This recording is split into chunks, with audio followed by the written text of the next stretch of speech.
जय हिंद, नमस्कार। मैं अंबर जैदी स्वागत करती हूँ आप सबका एक बार फिर से हमारे आज के कार्यक्रम में। क्या 2026 एशिया की जियोपॉलिटिक्स का सबसे बड़ा टर्निंग पॉइंट बनने वाला है? क्या गलवान के बाद पहली बार भारत और चाइना के बीच में बर्फ जो है वो पिघल रही है, या ये कहें कि सिर्फ ये एक डिप्लोमेटिक पॉज है? और सबसे बड़ा सवाल ये कि जब शी जिनपिंग भारत आने की तैयारी कर रहे हैं, उस वक्त में चाइना और जो अपनी आर्मी है उसको आर्टिफिशियल इंटेलिजेंस से लेस करके 2027 के मिलिट्री गोल्स की तरफ भी बढ़ रहा है। और क्यों, ये सवाल है। दोस्तों नमस्कार, मैं हूं अंबर जैदी और आज हम बात करेंगे एशिया की दो सबसे बड़ी ताकत के बारे में, इंडिया और चाइना की। एक तरफ सोर्सेस की बात करते हैं तो सोर्सेस के मुताबिक चाइनीज प्रेसिडेंट शी जिनपिंग सितंबर में जो समिट होने वाली है भारत का यूरोपाइड्स, उसमें भारत आ सकते हैं। ब्रिक्स समिट होगी, उसके लिए वो आएंगे। और ये जो विजिट है ये अहम विजिट होती है। तो गलवान क्लैश के बाद ये उनकी पहली भारत यात्रा हुई, लेकिन ये सिर्फ एक हैंडशेक से हिस्ट्री बदल जाने वाली बात अगर इसको कहा जाए, क्या वो होगा? या फिर ये कहें कि ये समिट डिप्लोमेसी बॉर्डर रियलिटी को रिप्लेस कर सकती है, या फिर डिप्लोमेसी और जो डिफरेंस है दोनों साथ साथ चलेंगे? तो दोस्तों इसी बीच में चाइना एक और बहुत बड़ा सिग्नल जो है वो दे रहा है। प्रेसिडेंट शी जिनपिंग पीएलए को आर्टिफिशियल इंटेलिजेंस बेस्ड जो इंटेलिजेंट वॉरफेयर है उसकी तरफ ले जा रहे हैं। टारगेट है 2027, यानी कि जो कमांड सिस्टम है, डिसीजन मेकिंग, ड्रोन स्वॉर्म्स और ऑटोनोमस जो मिलिट्री प्लेटफॉर्म्स हैं, और पूरा एआई इनेबल्ड बैटलफील्ड। क्या चाइना अगले वॉर को सोल्जर से नहीं बल्कि अल्गोरिदम से लड़ने वाला है और इससे जीतना चाहता है? और कहानी यही खत्म नहीं होती है। साउथ चाइना सी में चाइना और जो फिलीपींस है उसके बीच में टेंशन फिर से बढ़ रही है। पीएलए ने जो नेवल और एयर एक्सरसाइजेस है वो कंडक्ट की है। मैसेजेस किसको दिया जा रहा है और किसको दिए जा रहे हैं, इनफैक्ट कहना चाहिए ये यहाँ पर समझने वाली बात है, फिलीपीन को, अमेरिका को, या पूरे इंडो पैसिफिक को। और उसी वक्त में शी जिनपिंग भारत आने की तैयारी कर रहे हैं। तो असली स्ट्रेटेजी क्या है, क्या कंपटीशन है, क्या कॉपरेशन है, ये दोनों एक साथ समझने की कोशिश करेंगे। और इस पर बात करने के लिए मेरे साथ मौजूद है एक बार फिर से इस चर्चा में उमेश अग्रवाल जी। उमेश जी, बहुत स्वागत है आपका। जय नमस्कार। जय सिया राम अंबर जी। जय सिया राम। उमेश जी, बड़े सारे सवाल हैं चाइना को लेकर। आपको क्या लग रहा है कि शी जिनपिंग की जो भारत यात्रा या भारत दौरा जो है वो ट्रस्ट बिल्डिंग है या फिर स्ट्रेटेजिक नेसेसरी? देखिए, last time Xi Jinping Bharat आए थे अक्टूबर 2019। चेन्नई के पास महाबलीपुरम के पास वो आए थे और वहाँ पर प्रधानमंत्री मोदी जी ने उनको होस्ट किया था।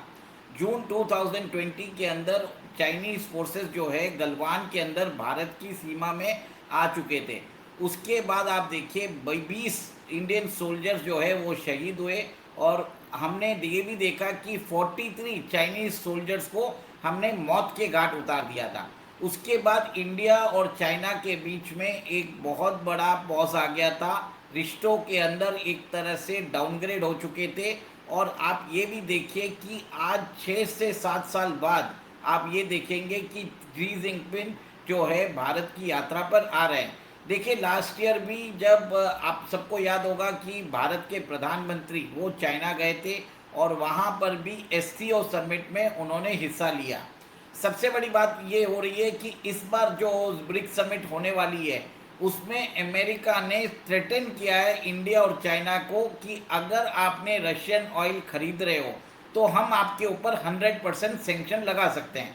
लास्ट टाइम भी ये विजिट तब हुई थी जब अमेरिका ने भारत के ऊपर 50% टैरिफ लगा दिया था। अब सबसे बड़ी बात है कि ब्रिक्स की जो चेयरमैनशिप है इस बार भारत के पास है। और भारत ने एक तरह से आप देखिए इसके अंदर यूएई और ईरान के दोनों के राष्ट्रपति भारत आने वाले हैं और दोनों एक तरह से ऑपोजिट कैंप में हैं। यूएई जो है वहाँ पर अभी जो ईरान और इसराइल के बीच में जो वॉर हो रहा है उसमें कोलैटरल डैमेज जो है वो यूएई को उठाना पड़ रहा है, क्योंकि यूएई को अमेरिकन एलाई समझ रहा है ईरान। और ईरान ने यही बोला है कि अगर आपने अपनी धरती पर अमेरिकन फोर्सेस को अलाउ किया तो हम आपके ऊपर अटैक करेंगे। तो यूएई के ऊपर सबसे ज़्यादा अटैक हुआ है, क्योंकि यूएई में कुछ होता है तो उसकी जो गूंज है पूरे विश्व में होती है। आज उसी ब्रिक्स समिट में आप देखिए कि पेजेश्कियन और मोहम्मद बिन जायद दोनों आने वाले हैं, और वहाँ पर अगर कोई डेवलपमेंट हो जाता है बंद कमरों के बीच में, तो ये बहुत बड़ी एक तरह से कूटनीतिक विजय होने वाली है। और आप ये भी देखिए ब्रिक्स के अंदर जो मेन 3 कंट्रीज है वो है रशिया, इंडिया और चाइना। और रशिया, इंडिया, चाइना के बीच में भी एक तरह से इंडिया और चाइना के बीच में जो कंट्री मध्यस्थता कर रहा है और इनके बीच में दोनों के रिलेशंस इंप्रूव करवा रहा है वो रशिया है। रशिया को मालूम है कि इंडिया और चाइना आपस में लड़े तो वो एक तरह से उसकी इकोनॉमी के लिए खराब है, उसके अस्तित्व के लिए खराब है। तो वो नहीं चाहता कि रशिया नहीं चाहता कि इंडिया और चाइना आपस में भिड़े, क्योंकि उन रशिया का जो कॉमन एनिमी है वो वेस्ट है, और चाइना चाइना भारत को अपना कॉम्पिटिटर मानता है, पर उसका सबसे बड़ा एडवर्सरी है अमेरिका। और अमेरिका जो है ताइवान को एक तरह से रिकग्निशन नहीं देता, पर उसको आर्म्स जरूर देता है। जापान के अंदर उसके ओकिनावा के अंदर बेसिस है, साउथ कोरिया के अंदर उसके बेसिस है। तो चाइना प्रिपेयर कर सकता है कि वो 2027 में ताइवान पर अटैक कर सकते हैं।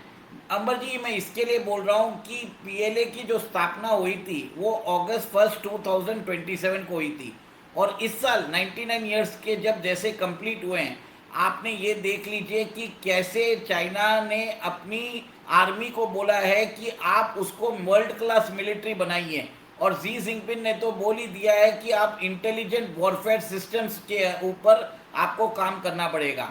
अंबर जी, मेरा ये मानना है कि आगे जाके नेक्स्ट ईयर जब चाइना ब्रिक्स समिट होस्ट करेगा, जैसे ही ब्रिक्स समिट खत्म होता है वो ताइवान के ऊपर अटैक करेगा, क्योंकि उसका 100 ईयर्स का बहुत इम्पोर्टेंट महत्व होता है सारे डेट्स का। और ये मेरा ये एक तरह से अनुभव है कि चाइनीज राष्ट्रपति जो है जी जिनपिंग वो इस साल भारत आने वाले हैं, क्योंकि विक्रम मिस्त्री जो है हमारे जो एक्सटर्नल अफेयर्स सेक्रेटरी है वो ऑलरेडी चाइना में है, और वहाँ पर भी जाके उन्होंने बातचीत की है चाइनीज़ कम्युनिस्ट पार्टी के स्पोक्स पर्सन के साथ। इतना लंबा इंटरेक्शन कभी भी नहीं हुआ है। एक और एक चीज़ है जी कि बिल्कुल।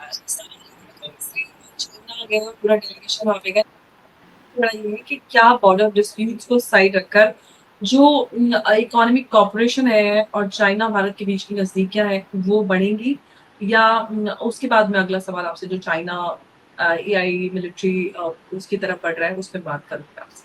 सबसे पहले इंडिया और चाइना दोनों मिलके कॉमन जो एडवर्सरी है दोनों का, जो अमेरिकन थ्रेट है उसको एड्रेस करेंगे, और उसके अंदर जो रशिया के ऊपर ज़्यादा इम्प्लीकेशन ना आए वो ध्यान दिया जाएगा। क्योंकि रशिया की अगर आज लाइफलाइन है वो 2 कंट्रीज ही है, एक तो चाइना है और एक इंडिया है।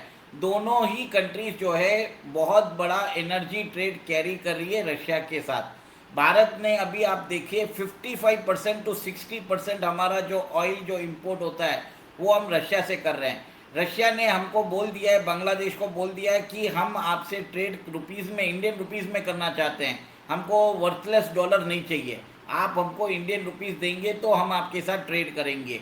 आप ये भी देखिए कि चाइना और रशिया के बीच में जो ट्रेड है वो 250 बिलियन डॉलर के आसपास है। भारत और रशिया के बीच में कुछ 70 से 75 बिलियन डॉलर का ट्रेड है।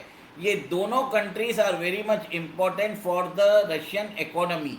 और सबसे बड़ी बात है कि इनके साथ रशिया भी पिसने वाला है, तो ये तीनों कंट्रीज रशिया, इंडिया और चाइना अलॉन्ग विद ईरान साथ में मिलके एक कॉमन थ्रेट को एड्रेस करने की कोशिश करेंगे।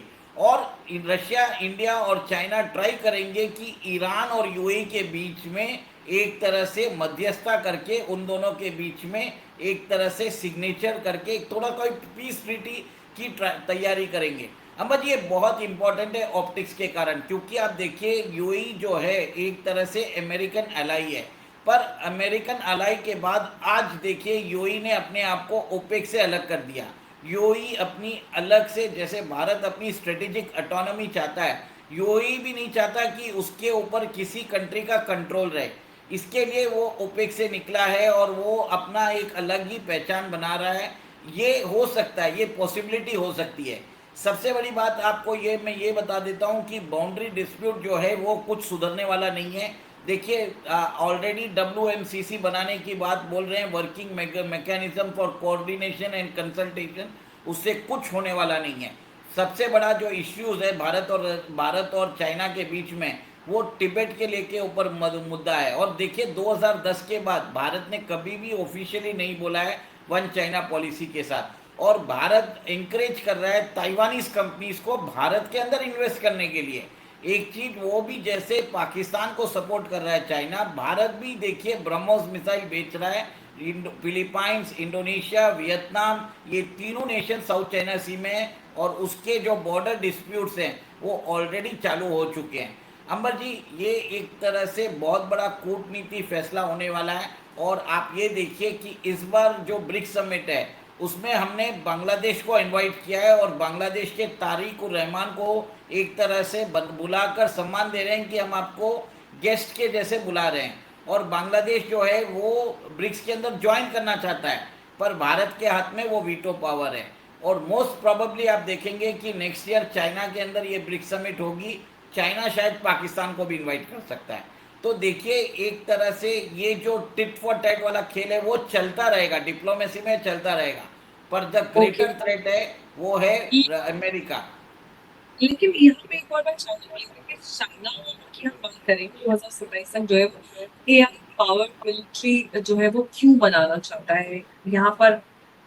क्या उद्देश्य है चाइना का है? क्या फ्यूचर वॉर जो है वो आर्टिफिशियल इंटेलिजेंस से लड़ जाएंगे? भारत की जो एआई मिलिट्री कैपेबिलिटी है वो चाइना के कंपैरिजन में कहाँ पे खड़ी है? ये मैं थोड़ा सा आपसे जानना चाहूँ। देखिए मैं एक चीज़ बता देता हूँ कि आज की डेट में चाइना के जो एम्बिट में है, जो प्रायोरिटी एम्बिट में भारत कहीं नहीं आता है। उसका सबसे बड़ा जो कंसर्न है वो फिलीपाइंस के साथ है, उसके साथ ताइवान के साथ है, जापान के साथ है। इसके लिए आप देखिए कि जापान के जो प्राइम मिनिस्टर हैं तने सकीती, वो भारत आई थी, और उधर भी आपने देखा था कि उन्होंने अपना पैसिफिस्ट अप्रोच जो है वो छोड़ रहे हैं।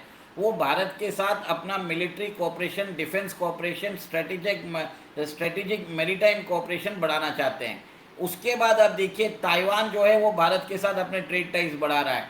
जितनी भी कंट्रीज है जो साउथ चाइना सी में है, उनको सबसे बड़ा खतरा है। तो भारत को मालूम है जिस दिन चाइना साउथ चाइना सी में चाइना जो है वो अपना ऑब्जेक्टिव अचीव कर लेगा, वो नेक्स्ट जो हमला करेगा अरुणाचल प्रदेश पे करेगा और लद्दाख पे करेगा।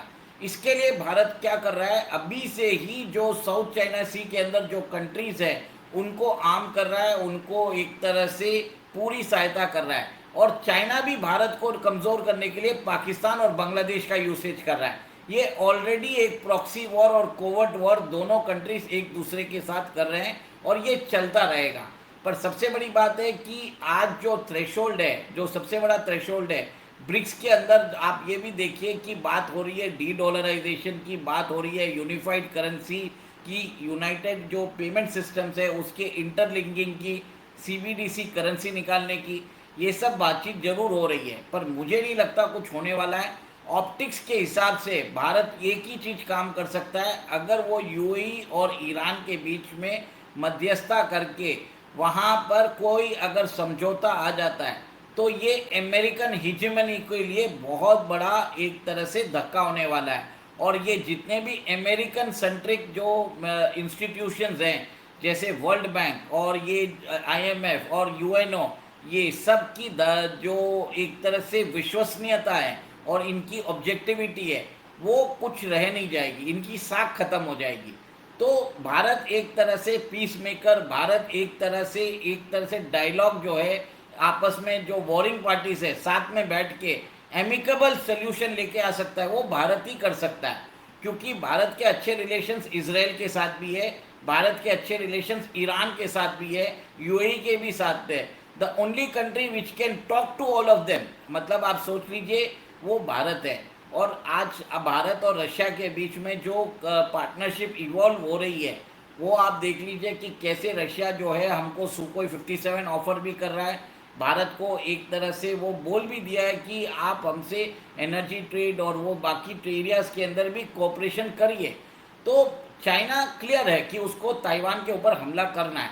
और ताइवान को बचाने के लिए भारत क्या कर रहा है कि वहाँ पर जितने भी दूसरे नेशन है ताइवान के अलावा उन सबको आर्म कर रहा है, क्योंकि भारत क्या है, वन चाइना पॉलिसी को पब्लिकली कंटेस्ट नहीं करवाना चाहता, पर वो एक तरह से दूसरे नेशंस को आर्म करके और ताइवान के साथ इकोनॉमिक कोऑपरेशन बढ़ा के वो उसको एक कोवर्ड सपोर्ट दे रहा है। और लास्ट 2 साल पहले आपको मालूम भी होगा कि भारत के कुछ रिटायर्ड मिलिट्री जनरल्स हैं, वो उन्होंने ताइवान के अंदर जाके वहाँ पर दौरा भी किया था।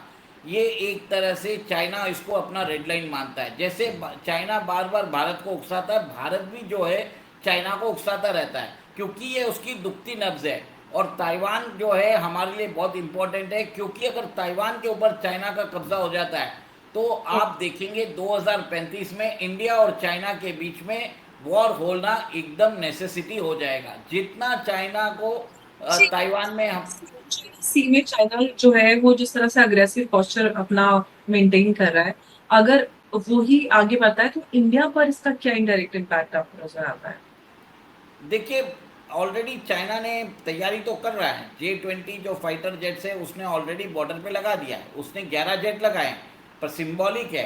वो जो चाइना अरुणाचल प्रदेश के पास वो वहाँ पर विलेजेस बना रहा है और उसके अंदर वो चाइनीज ट्रूप्स को उस विलेजेस के अंदर बसा रहा है। एक चीज़ आप देखिए कि चाइना जो है हेवीली जो है वो autonomous systems, unmanned aerial vehicles और रोबोटिक सिस्टम्स के ऊपर बहुत हद तक उसने तैयारी कर ली है। इनफैक्ट वो बहुत एरियाज में अमेरिका से भी आगे है। अंबर जी, यहाँ पर चाइना अपने ऑटोनोमस वॉरफेयर जो है वो दिखाना चाहेगा, वो अपनी जो इंडस्ट्रियल कैपेसिटी है उसकी प्रदर्शनी करना चाहेगा। ये एक तरह से ताइवान वॉर एक तरह से चाइना का एक आगाज होगा कि वो एक नया सुपर पावर है और यूएसए एक डिप्लीटिंग पावर है, और अमेरिका एक तरह से कैसे भी ताइवान को डिफेंड करेगा, क्योंकि अगर ताइवान अगर चले गया तो नेक्स्ट जो हमला होगा चाइना का वो होगा साउथ कोरिया के ऊपर और जापान के ऊपर और साउथ चाइना सी के सारे नेशंस के ऊपर। और अमेरिका का जो अस्तित्व है एशिया में साउथ चाइना सी में वो समाप्त हो जाएगा।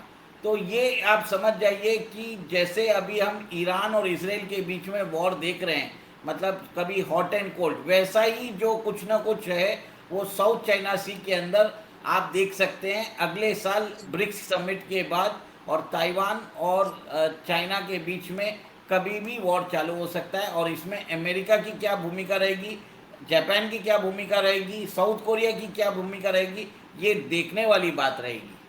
अच्छा उमेश जी, एक बात और बताइए चलते चलते फटाफट से मैं आपसे जानना चाहती हूँ कि ब्रिक्स में पार्टनरशिप, एलएसी पर कंपटीशन और भारत और जो चाइना है इसके बीच में जो जिस तरह से एंगेजमेंट बढ़ रही है, तो आपको क्या लग रहा है कि भारत को एंगेजमेंट बढ़ानी चाहिए या फिर स्ट्रेटेजिक जो कॉशन है वो मेंटेन रखना चाहिए? ये मैं आपसे पूछना चाहती हूँ कि सिंपल डिप्लोमेसी के पीछे स्ट्रेटेजिक राइवलरी कितनी गहरी है, यहाँ पर सबसे बड़ा पॉइंट ये आ जि, जाता है। जितना ज़्यादा भारत को एक तरह से आप ये समझ लीजिए वो जितना कोऑर्डिनेट कर सकता है चाइना के साथ, जितना उसको उलझा सकता है, एंगेज कर सकता है, डिप्लोमेसी में उलझा के रखिए, उसको बताइए कि फील गुड फैक्टर में करिए। चाइना सब कुछ जानता है। और साथ में मेरा मानना ये है कि ताइवान के साथ तिब्बत का इशू जो है वो बहुत बड़ी नस है चाइना के लिए। और आपको ये भी मालूम है कि तिब्बत के जो दलाई लामा हैं उनके उत्तराधिकारी के ऊपर भी डिस्प्यूट चालू हो चुका है, और चाइना जो है एक तरह से अपना खुद का सक्सेसर लाना चाहता है, जिसको एक तरह से दलाई लामा ने खारिज कर दिया है और बोल दिया है कि वो ही सक्सेसर चूज कर सकते हैं। तो सबसे बड़ा जो डिस्प्यूट जो भारत और चाइना के बीच में, it is the issue of Tibet, और तिब्बत को जब तक रिजॉल्व नहीं होता है तब तक इंडिया और चाइना के बीच में पीस और वो सब आप देखने को नहीं मिलेगा। अब इसमें सबसे बड़ी बात है कि चाइनीज़ कम्युनिस्ट पार्टी को अपनी पुरानी ट्रेडिशन छोड़नी पड़ेगी। तिब्बत को कितनी ऑटोनॉमी देता है, तिब्बतियन कल्चर को कितना प्रिजर्व करने की आज़ादी देता है, ये देखने वाली बात है। सबसे बड़ी बात यह है कि चाइना के अंदर इतनी सालों तक उनकी जो इकोनॉमी की ग्रोथ हो रही थी, चाइना के अंदर पर कैपिटा इनकम है 12 से 13,000 डॉलर, जो 2,000-2,500 डॉलर थी 20-25 साल पहले, वो 13,000 डॉलर पहुंच चुकी है। पर बहुत सालों से, 4-5 सालों से उनकी इकोनॉमी इतनी बड़ी नहीं है जितना वो बताते हैं। और इसके कारण डिसकंटेंट चालू हो चुका है। अब उसको कैसे वो चाइनीज कम्युनिस्ट पार्टी उसको एड्रेस करेगी हमें नहीं मालूम, पर आगे जो है बहुत इंटरेस्टिंग टाइम्स होने वाला है, क्योंकि चाइना जो है अपने नेशन के अंदर वो 100 साल जो जो इम्पोर्टेंट एनिवर्सरीज है वो मनाता है। और आप देखिए कि जैसे चाइना का जो 2049 प्लान है कि वो अमेरिका को डिस्प्लेस करेगा as a world's number 1 economy, वैसा ही चाइना ने 2027 के अंदर डिसाइड कर लिया है कि वो ताइवान को अटैक करके वो चाइना के अंदर मिला लेगा। और वन चाइना पॉलिसी जो है, जो उसकी स्टेटेड पॉलिसी है, वो एक तरह से कारगर हो जाएगी on the 100th anniversary of PLA army. ये जो पीएलए आर्मी है अगस्त 1 1927 को जो है वो वहाँ पर इनकॉर्पोरेट हुई थी। उस समय इसको Chinese patients and workers party ऐसा कुछ बोलते थे। तो अब ये है उसकी 100 वर्षगांठ पर ब्रिक्स समिट के बाद आप ये देखेंगे कि पॉसिबिलिटी है कि चाइना ताइवान के ऊपर अटैक करेगा। और सबको भूलना नहीं चाहिए कि 2022 का जो विंटर ओलंपिक्स हुआ था वो चाइना में हुआ था और 18 फरवरी को ख़त्म हुआ था और 22 फरवरी को रशिया ने यूक्रेन के ऊपर अटैक कर दिया। तो ये देखने वाली बात है अगले साल की ब्रिक्स समिट चाइना में, और चाइना का जो मिलिट्री मैन्यूवर्स है वो देखने वाली बात है। और उसके टाइम पे वो चाहेगा कि वर्ल्ड लीडर्स जैसे नरेंद्र मोदी है वो उधर ही रहे। तो ये एक तरह से इस साल इसके लिए वो चाइना का जो राष्ट्रपति है वो भारत आ रहा है, ताकि उसकी समिट के ऊपर एक तरह से धब्बा ना लग जाए, उसकी समिट की साख जो है नीचे ना गिर जाए। ये इम्पोर्टेंट टॉपिक्स होता है अंबर जी। बिल्कुल। तो दोस्तों इंटरनेशनल रिलेशंस में परमानेंट दोस्त या दुश्मन कोई भी नहीं होता है। परमानेंट होते हैं तो नेशनल इंटरेस्ट, जैसा कि हम सब जानते हैं। शी जिनपिंग का भारत आना अगर होता है तो वो डिप्लोमेसी के लिए पॉजिटिव अपॉर्चुनिटी हो सकता है, लेकिन डिप्लोमेसी तभी मीनिंगफुल होती है जब ट्रस्ट का के साथ में स्टेबिलिटी भी आए। इसी दौरान चाइना का जो एआई बेस्ड मिलिट्री मॉडर्नाइजेशन है और इंडो पैसिफिक में उसकी जो स्ट्रेटेजिक एक्टिविटी हमें याद दिलाती है कि डायलॉग और जो प्रिपेयर्डनेस है दोनों एक साथ चलनी चाहिए। भारत के लिए यहाँ पर चैलेंज सिर्फ चाइना से कंपटीशन नहीं है, बल्कि टेक्नोलॉजी, मैन्युफैक्चरिंग, डिफेंस, इनोवेशन और इकोनॉमिक स्ट्रेंथ में अपनी पोजीशन को मजबूती से आगे बढ़ाना है। तो दोस्तों आज की जो रेस है उसमें सिर्फ मिसाइल की रेस नहीं होगी, यहाँ पर AI, semiconductor, cyber capability, space technology और इकोनॉमिक सारा कुछ यहाँ पर मिलकर सामने आ जाता है। जो देश इन सब में आगे होगा वही ग्लोबल लीडरशिप का जो है वो डिफाइन करता है। जी बहुत धन्यवाद आपका। दोस्तों मैं हूँ वैजैदी। भारत माता की जय, जय हिंद। धन्यवाद। जय सिया राम, भारत माता की जय।